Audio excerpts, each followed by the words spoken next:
Did you know a mistress can be charged with concubinage?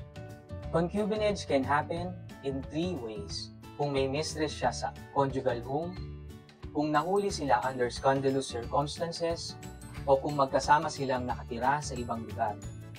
Pero tandaan, dapat alam ng babae na kasal na siya. Ang pwede lang magsampa ng kaso ay ang offended spouse. In the case of Singgit versus People, the court affirmed the conviction of Ariel Singgit and Genevieve Butay for concubinage.